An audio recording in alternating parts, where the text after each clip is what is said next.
Hello, today I'm here talking with Emily Zercher and Shane Brady of the film Breathing Happy. Uh, Emily was one of the executive producers, and Shane was the writer, director, actor, editor, and probably multiple other roles behind the scenes as it is with independent films. We had an opportunity of screening Breathing Happy at FilmQuest this past year, where you guys were nominated for a number of different awards. So I mean, it's probably was pretty exciting. I remember seeing you there and everything. The audience seemed to really enjoy the film. Yeah, So for those people that haven't seen it, if you were to pitch this film to someone to go watch it, what would be your quick little pitch of what is Breathing Happy?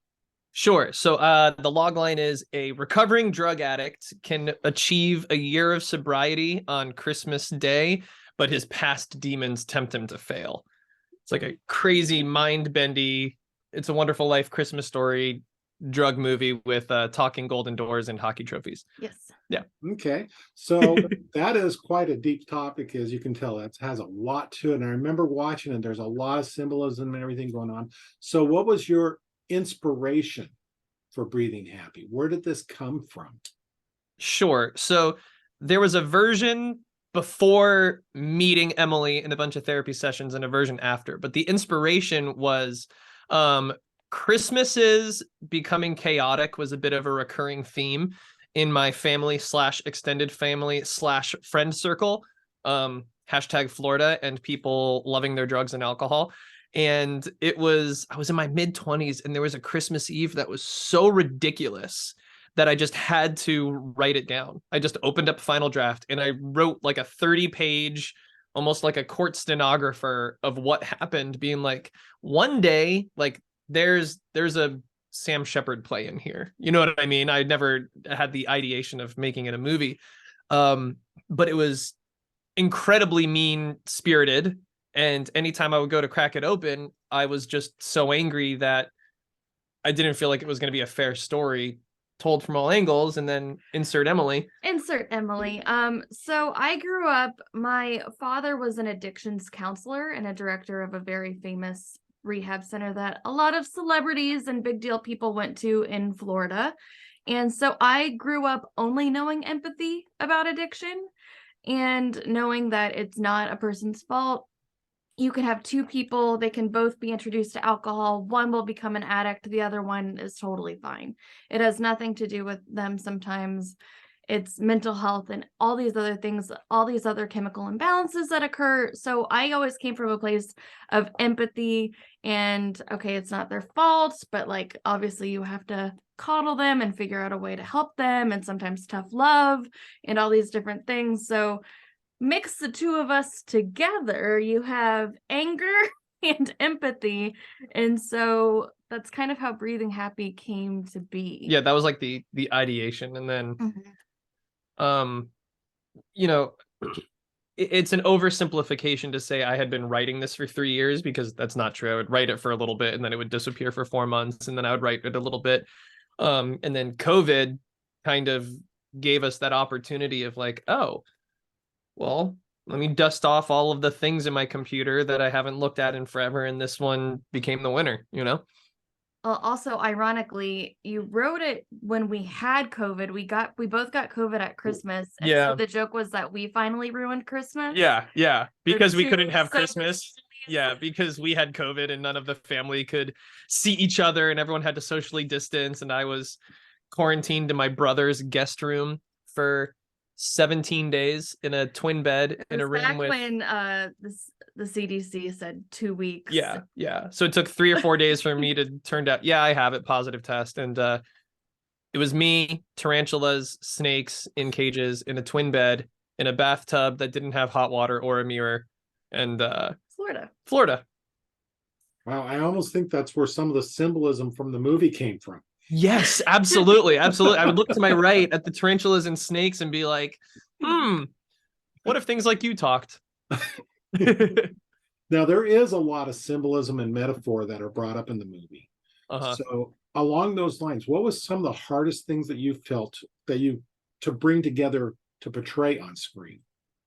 The idea of addicts in the throes of addiction feeling like no matter what they do, they're just a victim and they're handcuffed to this disease, right? Like there's no point of me even trying to fix myself because society, what people think about me, jobs, whatever, it's not going to work. And there's a cool thing, I'm a magician, so there's a cool thing with being a magician with, well, it doesn't matter what card you pick, or if you thought you picked your own card, I'm always in control. And even if I'm not in control, I'll find a way to make it in control. So I'd never seen a movie where magic was used as like a storytelling tool, like a way to further the story and let you in. And it also, I really wanted to make sure that Dylan came off very childlike. And what makes you perceive somebody as childlike other than like making sandcastles and doing magic, So that was something where I said, ooh, anytime that I could subvert the normal expectation of, okay, we're going to put on a drug movie, so what are the trope scenes, and I could lean into magic and different interesting ways of telling that story. That's what I wanted to do. Okay. So we've had Shane talking a lot. Hey, Emily, what was one of your concerns about being a producer for this movie? Oh, well then. So honestly, because it was during the throes of COVID and we both were out of our jobs and didn't have jobs at the time, we had kind of all the time in the world. And for anyone that knows me knows I'm kind of an organization fiend. And Shane, as you see in Breathing Happy, is all over the place. So you need to have the creative all over the place, but also the person that keeps everything in line. And since we had a skeleton crew in Florida, I think there was only 6 of us. Yeah. So we kind of just did everything. About 6 weeks before principal photography, I remember you and me kept getting into so many arguments. Yeah, it's also about structure in a relationship. So our morning process, because I always wake up earlier than Emily is, I would wake up and I would have to physically write everything down. Yes. That I wanted to accomplish that day. And then Emily would cross-reference it. And then I typically would fall asleep like 2 hours before Emily. So I would wake up to the lists like, hey, Shane, this is what you need to accomplish today. Don't go chasing kites, like follow the structure. Yes. So it was a lot of push and pull and back and forth. In that regard, honestly, though, I wouldn't say I had any concerns. It was the first time we both have produced a feature. So it's kind of like fake it till you make it a little bit, but that's kind of the backbone of what entertainment industry is anyway. We're all just trying our best and faking it until we make it. But we did get to call up our other producer buddy, David Lawson, and he thankfully has produced many of features and many a successful features. And so yeah, he godfathered our project. Anytime we needed help, I would just call him and he'd go, oh, you should do this, you should do that. And Jamie Parslow, who was the third of this tripod, he helped from afar from California when we were filming in Florida, and then he was boots on the ground in California. So it was, I don't think I had any concerns. I'm a very confident person. So that's one positive thing, I guess. So we talked about the creative side of things. And at Film Quest, the movie was nominated for a number of different awards, but there was one that you won. Yeah, best actor. And how do you feel about that, Shane? So I feel clearly incredibly thankful. I feel like it was undeserved against the other films that I was against. Also, I was the surprise nominee. Like when I was watching all the other films during Film Quest and I wasn't nominated for best actor, I'm like, well, yeah, that makes sense, doesn't it? Like, look at all these guys. So then, we were nominated for 8 other things, which we didn't win any of those, but the one mystery nomination I did win.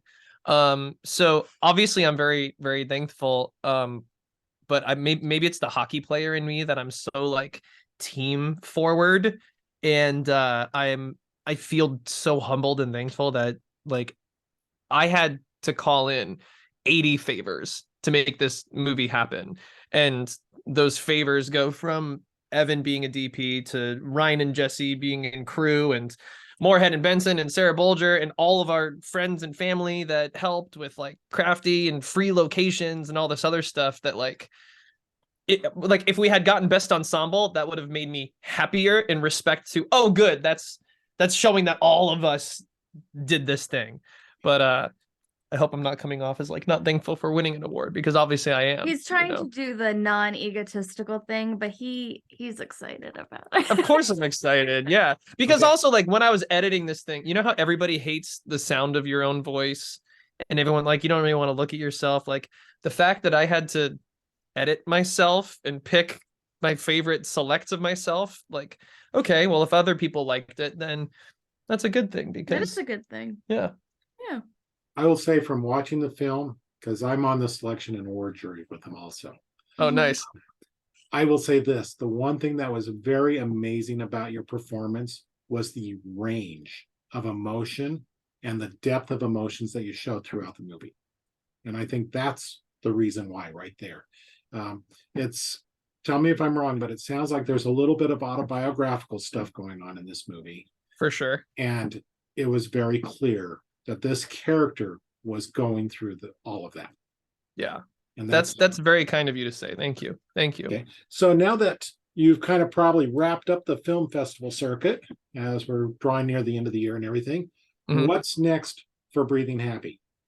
Sure. So we do have 2 more film festivals for fun. Actually, no, that's a lie. 3. Central Florida, we're going to Austin Revolution, and then the Sunscreen Film Festival. It's going to be our little swan song. You know, we get to go back to Florida for those. Yeah. But I am actively working on movie number 2. I hope to have a finished version of the first round of the script done by Christmas, actually. By Christmas. Yeah, back Christmas. The log line for that one is actually, no, it's not the log line. The Emily and I got $20,000 stolen from us. Yes. When we went to put our down payment on our house during COVID, we got hacked. And this is a conversation better had over alcohol and with 3 hours, but just know it was an absolute mishmash of insanity. Banks are zero help. Title companies are zero help. We did ultimately get our money back 9 months later. Again, very long, involved story. But so the opening title cards of movie number 2 is going to be this. In 2021, filmmakers Shane Brady and Emily Zercher had $20,000 stolen via wire fraud. They were hacked. The first 30 minutes of this movie are based on those true events. The rest of this movie is what we wish we could have done to that fucker. So the movie is called Hacked, a double entendre of rage-fueled karma, which Emily came up with that title. I did, because I'm very... Right. I was like, you got to do the Borat thing. Yeah, the Borat thing. So it's like Hacked works because it's a double entendre, but there's 30 movies named Hacked. Yeah. So we're going to have celebrities play us, and the first 30 minutes are going to be very loosely based on, okay, a young couple gets money stolen and they're going to lose their house, and what do? And then just violent night, South Park episode, mayhem, fun. We find the hacker, just fun, bloody midnight madness mess for the next hour. Because also, like, I can't edit another Breathing Happy. I can't do 2 in a row like that. I gotta go into the fun. We got therapy. I had my therapy. Your emotional catharsis, and now we have to go to a violent catharsis. Yes, because go to the bar. One thing that you find out is when you get hacked, or when you're dealing with any kind of hacking situation, it is almost never prosecuted, and that's one of the detective told us. He goes, it's a multi-billion-dollar industry that no one ever gets in trouble for. Yeah, they said the likelihood of us getting our money back was less than 5%. And if what was the documentary? I'm a psychopath. Yeah. We had everything like documented and brought it to the detectives, and I had the guy's address, and I said I'll go up to his house myself. Yeah, like, again, big long story. Yes, so but for the future of Breathing Happy. Yeah, we go to those film festivals, and everyone should check it out. It's on Fandor. It's got North American distribution. It's on Fandor and other VOD platforms. And if you do watch it, then make sure to review it as well and have tissues ready. Yes. We would also one thing that has been pitched to us and we would like to do with Breathing Happy is to put it into different treatment centers, because a lot of the people that we get really great feedback from are people with addiction problems, and they said if only I saw this film or I had this film when I was in the throes of my situation, Yeah. it might have helped me realize I'm not alone. Yeah. And I think the same thing with the people dealing with the addicts, the family members and the friends, it helps them as well. So it might be something where we might kind of pitch it to different treatment centers and different things like that. Yeah. Okay. So one final question on the film. I saw at the ending, it really leaves it open to interpretation. Mm-hmm. Do you have, I guess since it's autobiographical, you can say the ending's happy. For sure. Well, here's the deal. Can you keep a secret? Well, this is going out. Okay, well, we'll pretend. Humor me. Can you, Steve, keep a secret? Daniel, why did I call you Steve? Okay, wait, no. I've been called a lot of things, so I mean, Right? that's a good one. I actually don't know why I just called you Steve. Okay, right. Can you, Dan, keep a secret? Oh yeah. So can I. But But Steve, Yeah. Steve cannot keep a But Steve secret. cannot keep a secret. You're No, that's because Steve. I was fucking emailing Steve earlier, so now I'm like, oh, Steve. Fucking Steve. Fucking Steve. But no, okay, so here's the Daniel, fucking hell. The when I saw Inception, Christopher Nolan's film Inception, I remember I physically couldn't leave the theater for 10 minutes after I saw it, because I was so like, at that time during my formative years, I think I was like 22, living in Chicago. I'm still forming. I remember being like, oh, I've never seen a movie with that debatable of an open ending. Like, is he dreaming or is he not dreaming? I thought it was the coolest thing ever. So, to try to punch out of my weight class, I just really thought to myself, man, could I ever pull off something even in the same whiff of smell of that, of like you watch the movie and perhaps based upon your emotional state of being or how you're feeling about addiction or friends or family at that point. The most interesting thing to me is I have had conversations where people are fervent, like, oh, clearly Dylan committed suicide, and everybody feels happy because they can now be at peace because the person that was causing so much harm in their life is now gone. So like, that person was not going to be fixed and they needed to go. Or, oh man, thank goodness he had a rebirth, and look, there's proof. There's the old man version of him. Well, no, that's just in his brain, and maybe that's a blah blah blah. So what could have been, and who knows? And so it's a choose your own adventure game. I will say I am an optimist. You're a gamer. Yeah, you're a gamer. You get it. Your own adventure. Yeah. So I wrote the movie, and I'm an optimist. So let me ask a couple a little bit more personal questions then. Yeah. For you, and you can both answer this. As filmmakers, what were films that really impact you, or a single film and or multiple, and why those films? You've already mentioned Inception. My probably all-time favorite movie is probably Hook. Robin Williams, as Peter Pan. I love Dr. Seuss and I love Peter Pan, and I love the idea of this like magical escapism, and don't ever grow old, because the second you grow old, you lose the magic and it's gone forever. I love Hook. I cannot get through that movie without crying. I love Elf. I'm probably just saying Elf. Yeah, because we just watched Elf. I mean Christmas, but Elf, no matter what, we'll have it on in the background just while we're decorating. And when it comes to the last 20 minutes, we have to stop and watch. And we both, even though we haven't watched the whole movie, we haven't paid attention to a single thing, we both like start crying. Yeah. And so I think it's like the joy of everything. What was a formative movie? Oh my gosh. I am so bad at this question because I forget everything whenever it is asked. And so I'm like, when I think of you, I think Birdcage. You love Birdcage. I do. So I love Birdcage with Robin Williams. My dad was also gay. He had passed 7 years ago, but he was gay, and Robin Williams always reminded me of him. And I just realized that's our Robin Williams connection. I never really quite I love that. realized. Yeah. I think my guilty pleasure is Cabin in the Woods. Yes. I saw Cabin in the Woods in the theaters with my roommate in LA, Scott Williamson, and we didn't know, like we thought it was just a formulaic trope horror movie. Like, I don't know, whatever, let's just get drunk and go watch this movie. And then when all of the madness starts happening and they're in the facility and everything starts blowing up, I have not seen a movie theater. Maybe it's because it was California and they love marijuana, but when the guy like takes his cup and uses it to kill the zombie, people stood up like, yes, using a bong as a weapon to kill a zombie. Like, it was so much fun. It was so much fun. Okay. How about you, Steve? Steve, what do we think, Steve? Steve's alter ego, Steve. I am a very big story person. So I'd have to say, and I go much further back. I actually am one of those people that I watched all 5 original Planet of the Apes movies back to back in the theater. That is amazing. I Wow. love that. I love the new trilogy. I guess new, like War Planet. Freaking stunning, man. Those movies are so good. Yeah, I like, some of those old classics and that.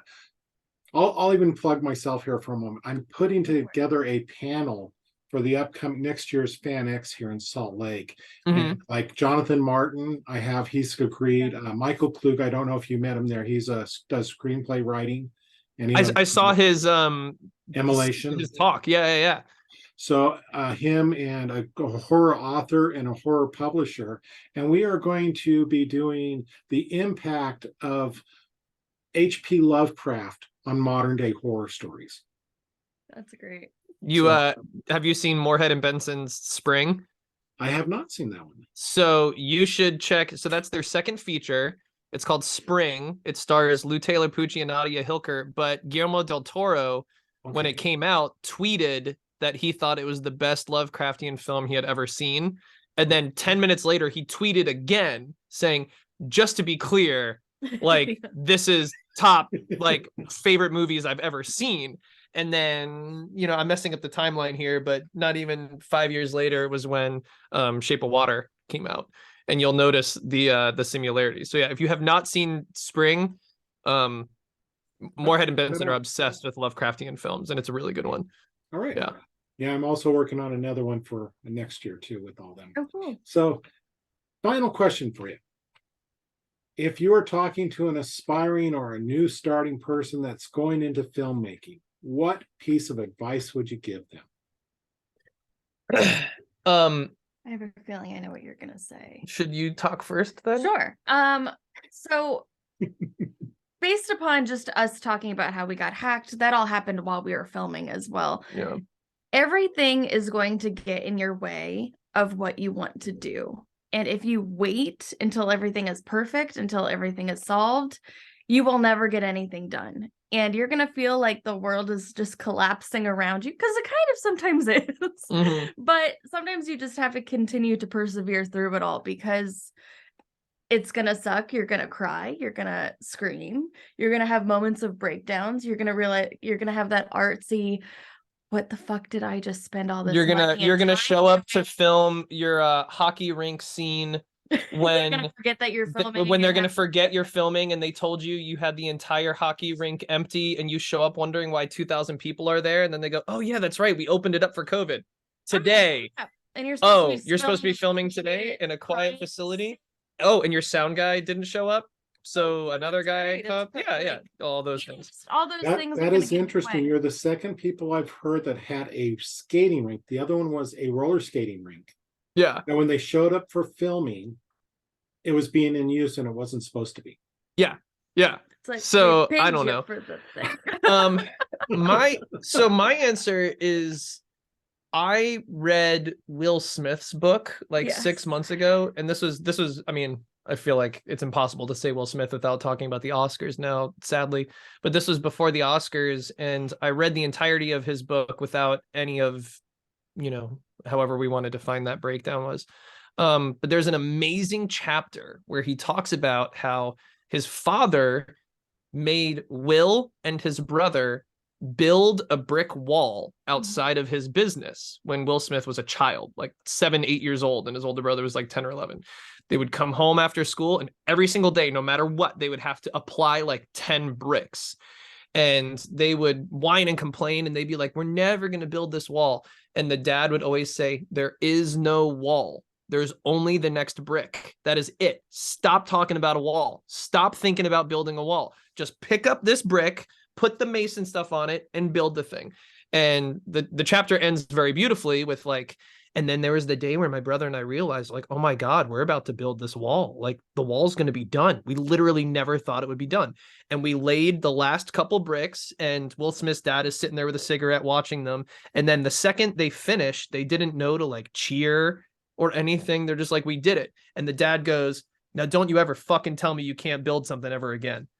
And he goes inside. And with making a movie, like, I do think that is the answer. Like, Just lay your brick. Just lay the bricks. Just, okay, get the script. Great. Now lay the next brick. Find out who's going to be in there. Now, where's the location? What props do you need? Whatever. Just handle what is right there in front of you, because you'll have a hiccup, and then 2 years go by and you're getting to, you know, be on these awesome podcasts talking about your journey, which was, it seems impossible. It's the most fun you never want to have again. And then you, and then you and go then make movie number you- 2. It's I think it's also the thing where I've never been pregnant, I've never given birth, but they say that you forget all of the pain when you're done with the birth because you have the baby. Yeah. And now you have the baby and you're like, let's go back. I want to give birth again. Uh-huh. And you're like, you forget the pain and the torture you put yourself through. And then you just go, but oh, look what I have now. Like, movie number 2 couldn't possibly be harder to film and edit, because we're not trying to get $20,000 back and move into a house and build a supercomputer and all that. Anyways, Yes. I told you that we talked too much. I warned you of This has this. been a lot of fun. I mean, Yeah. it's been good. We've been going for almost a half an hour. Uh-huh. So we'll just go ahead and wrap it up. I want to say thank you, Emily, Shane, for joining me. Thank you, Dan Steve. Dan Steve. I know it. That's going to be a new name. I just know somebody else. Whenever you're feeling sassy, you can call yourself Steve. Sassy Steve. I'm sorry. Well, I thank apologize. you.